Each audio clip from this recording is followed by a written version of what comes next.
It's the Morning Drive, episode 2 of a look at, I guess this is more of a look at the director of Avatar, Fire and Ash. It's James Cameron, the blockbuster business blueprint.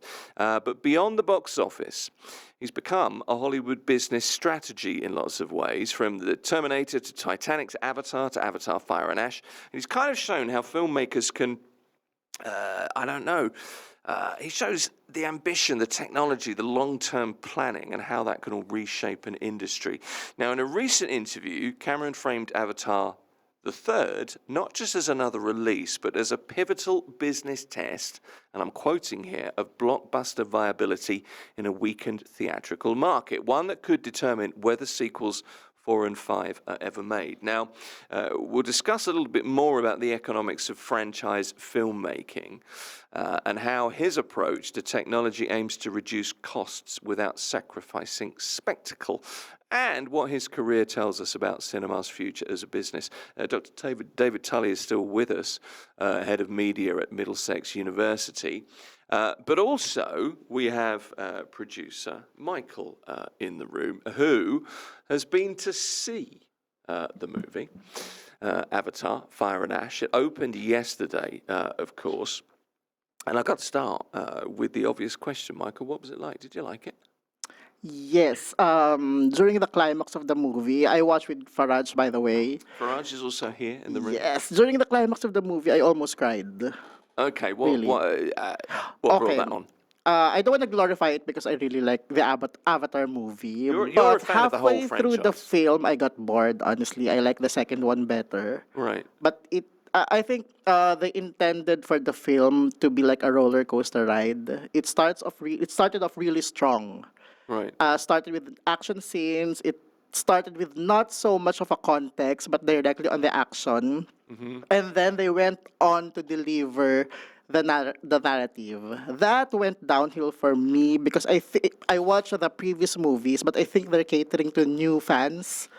That's why they made some new introductions after 20, 30 minutes of the movie. That's when I got bored.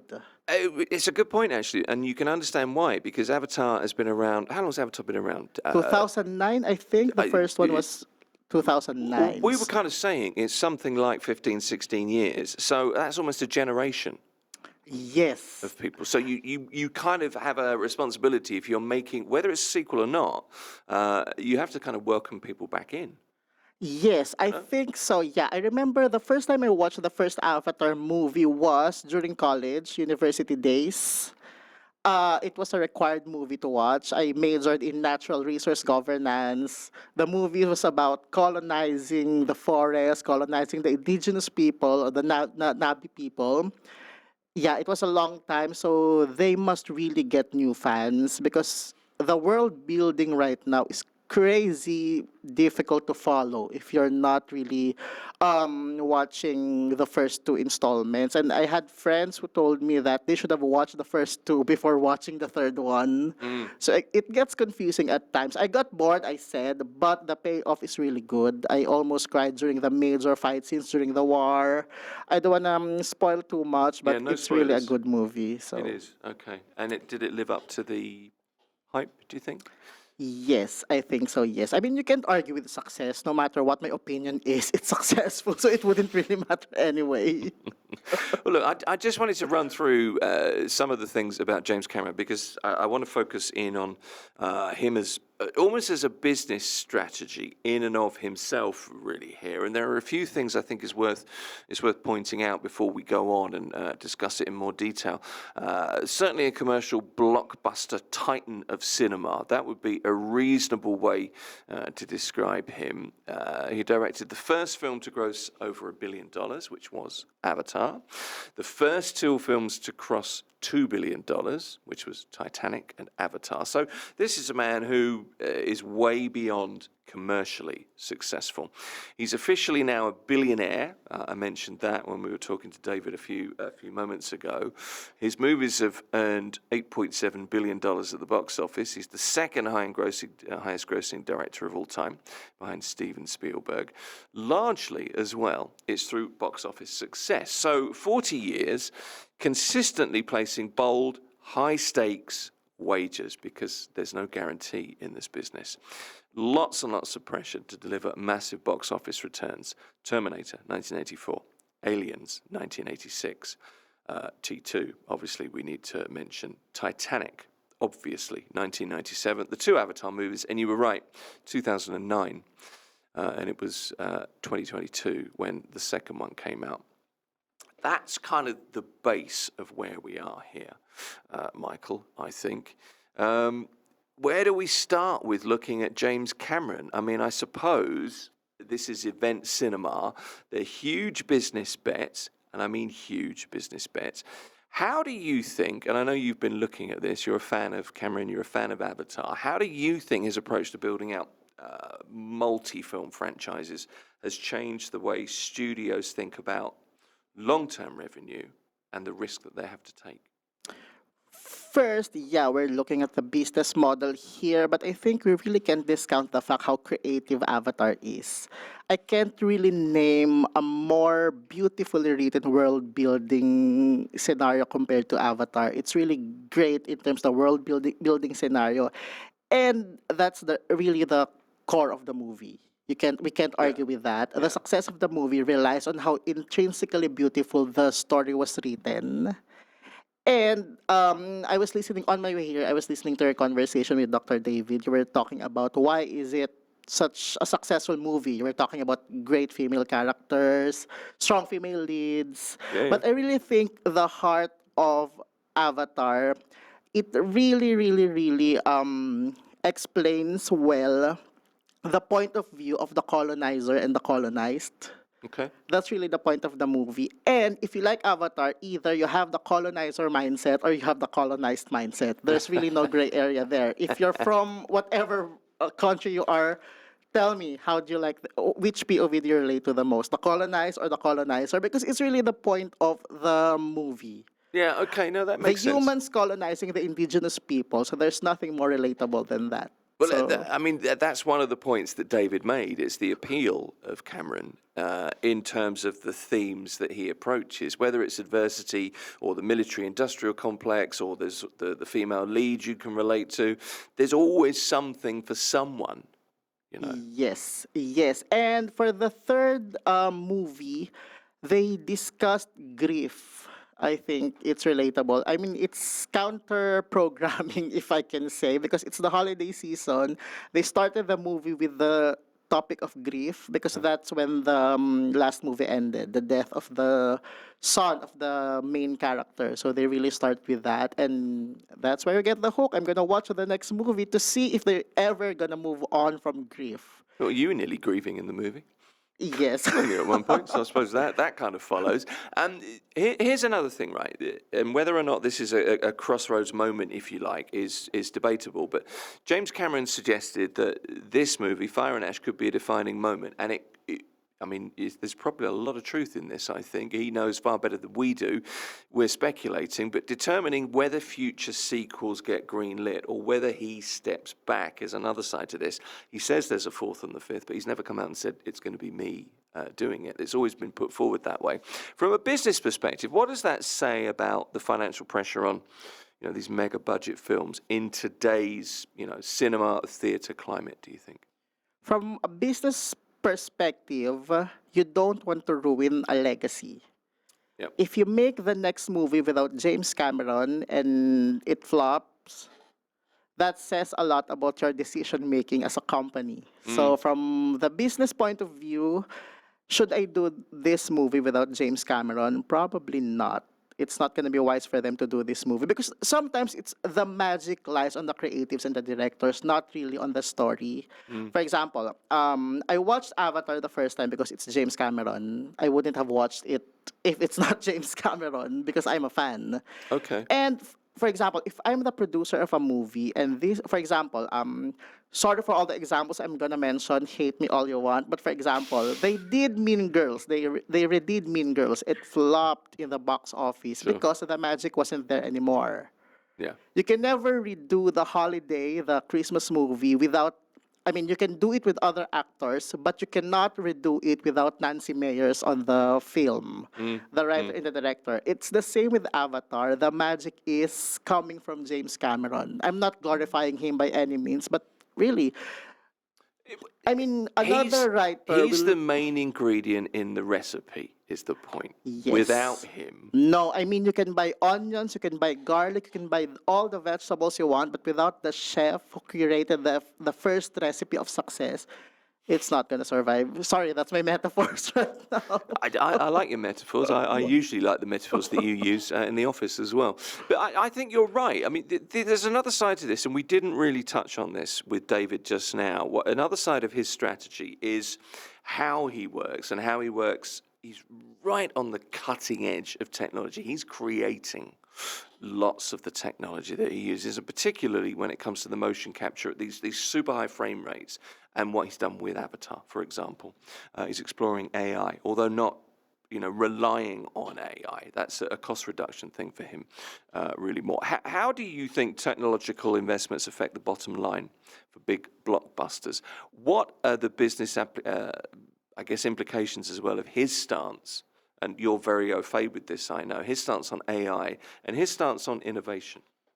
I think Rory, our guest before, talked about AI is not really a technology that does a disservice to the filmmaking industry. It's an emerging technology. We can use it. If it Mm, makes the mm. job more efficient, then well, we can use it. But otherwise, on a business perspective, making films is expensive. Anything that can cut costs, we should utilize. So that's my take on it. For sure, Dr. David Tully has more words on the use of AI on films, but that's my take. I mean, if it makes the job easier, more cost effective, I'm all for it. Yeah, that makes sense.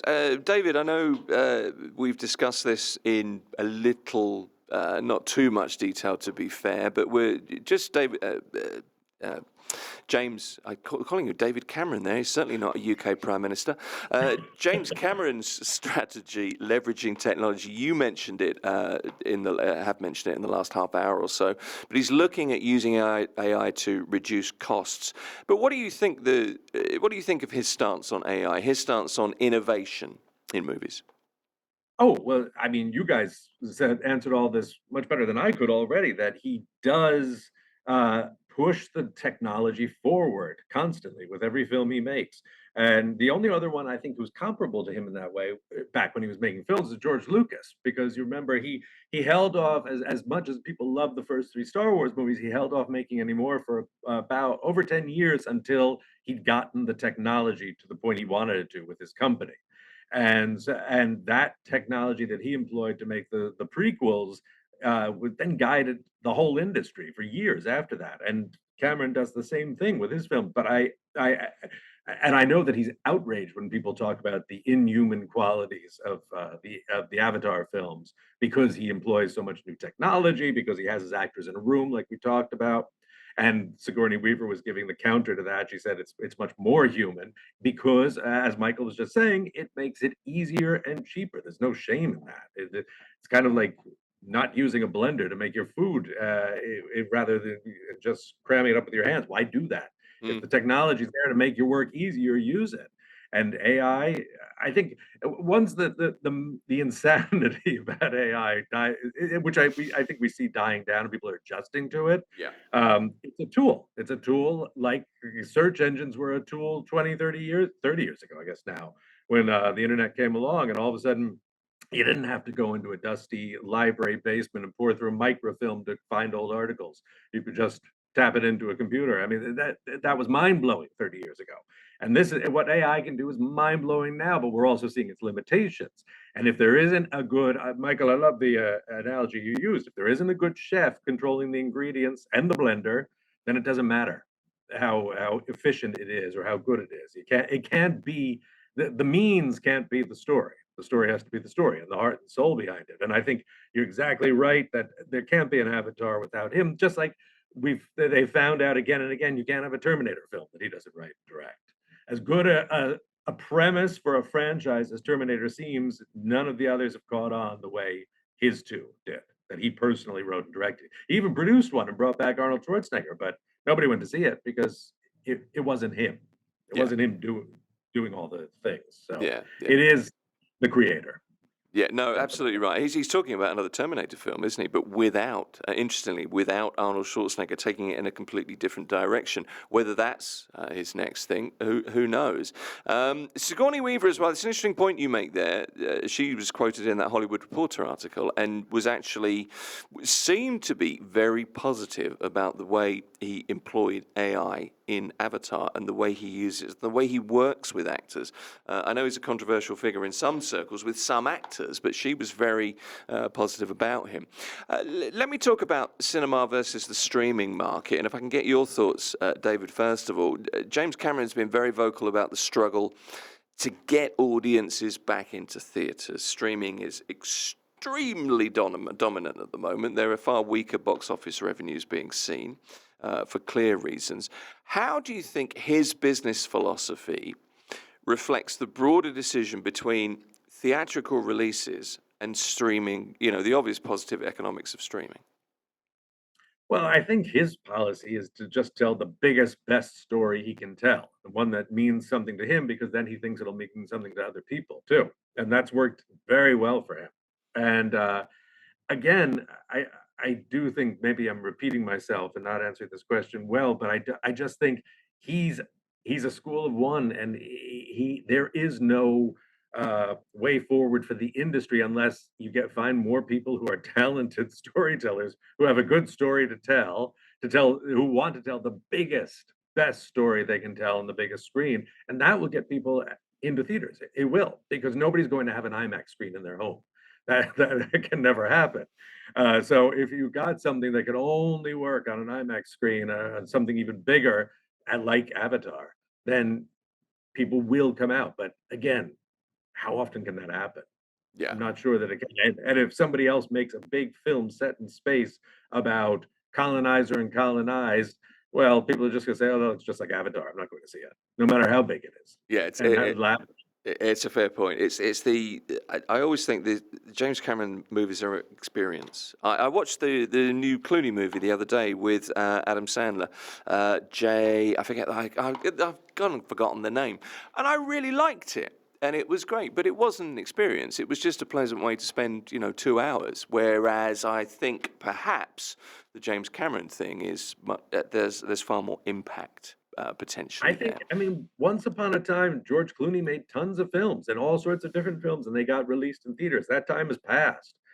He will be just streaming on Netflix because he tends to make character-driven, smaller scale, human scale stories. Yeah. And it's great that somebody makes those sorts of stories, but there used to be an ecosystem where all sorts of stories could find a place and an audience. That ecosystem is just gone, just like it is for theater. It's the Yeah, same thing. yeah. Do you think there's a feeling in Hollywood, that there may be a feeling in Hollywood that, James Cameron, he's taken a long time to get 3 movies out. I get how grand they are in terms of scale for the Avatar series from 2009 to 2025, 3 films, but hugely successful. Do you think there is a feeling that if you're going to greenlight a movie like this going forward, that there's a finite period that these things can work? At some point, we're going to get a flop. I mean, we'll see how well Avatar 3 does, but do you think that's or not just in the back of a film executive's mind? Maybe it's front and center, I don't know. Is this too good to be true? How long can this continue? I'm sure that's front and center. I think he had it's funny when you look back over his career, everyone's always predicting it's going to be a flop. They did for Titanic, they did it for the first Avatar, and when the second one came, they said it's too long, everyone forgot it, nobody remembers Avatar, it's going to be a flop. And it wasn't. Every time they say it's going to be a flop, and it wasn't. But still, the people who actually have their money on the line, there must be many, as I said, nervous, sleepless nights before that happens. What everybody in the business wants is a franchise, wants something that can keep generating story content and people will keep showing up for it. So Cameron is basically a one-man franchise in and of himself. And as long as he's the one who's making it, then the films will deliver. Terminator was a great franchise as long as he's doing it. Without him, it's not. And I think Avatar would be the same way. So I think what people are looking for is the franchise. So Marvel seemed to be the promised land for a while, until the wheels started coming off, as inevitably they will. And that's why there's those nerves. Eventually, an audience is going to get tired of anything and want something new. Cameron's been smart enough that he didn't keep doing Terminator forever. Some people would have. They said, oh, this is successful. People like it. I'll just keep making Terminator films. Yeah. But he kept trying something new. Yeah, I'm also very aware that filmmaking has changed dramatically in very recent times. In that, much of Netflix's more lighter content, perhaps, is written with it maybe not being the dominant screen in your immediate vicinity. It's written for Yes. people who perhaps are looking on a phone, viewing something else on a tablet. And creative control is something that has been lost a little bit. And I think David Cameron is not the man we're talking about. James Cameron is well known for maintaining that really tight creative control, and is perhaps an example going forward of placing more trust. Hard to do, I know, but placing more trust in directors to deliver a product that people will like. Well, and screenwriters too. I mean, a director's Sure. only as good as the script. He Absolutely. does his own scripts, so usually with a collaborator, but he has a firm authorial control. So placing control in the hands of the storytellers, I would say the dominant storytellers are going to be, in terms of the story content, are going to be the screenwriter and the director, and placing confidence in them. Yes, I mean, I don't want to spend the time knocking Netflix, but I do know that the rumor is that they tell all screenwriters, and I'm sure directors and producers too, but television still, screenwriters have a certain more of an edge than they do in theatrical. Write for people who are looking at various other screens while you're writing. So dumb it down, make it simpler, make it easier to follow. There's a show on right now, The Beast in Me, and it's the number one or it's definitely the top 5 most streamed right now as a new series, and I think it's 6 episodes, and at this point we're at 5 episodes, and I turn to my wife and I say, nothing is happening. It is such a simple story that they're dragging out of 5 hours that they could have told in about 15 minutes, the plot that they've done so far. But they're sure that people are doing the laundry, making dinner. They're not really giving it their full focus. And that's the norm in streaming. And you don't have to do that in theatrical. You have to assume that people are in a seat staring at a giant screen and not being distracted by various other things. Let me just follow on what Dr. David was saying about giving creative liberties to directors and storytellers. Going back to James Cameron, I don't think people realize how extensive the research is done for Avatar, for the Terminator movie, for Titanic, for James Cameron's movie to be successful. For Avatar, James Cameron had to study botany, biology, nuclear history, cultural anthropology, the history of global colonization. And I think that's why, I mean, I could write about it, but without studying these kinds of things, my work would not resonate to a broader audience. And he does that from a place of passion. Sorry to Yes. interrupt. So I think people tend to forget, or the audience tends to forget that for any business to thrive, you must do extensive research on what are you going to do, be it a restaurant, be it a PR company. You must do research. And we're talking about James Cameron being a chef. He wouldn't be able to create such recipes without studying first the recipes of the world.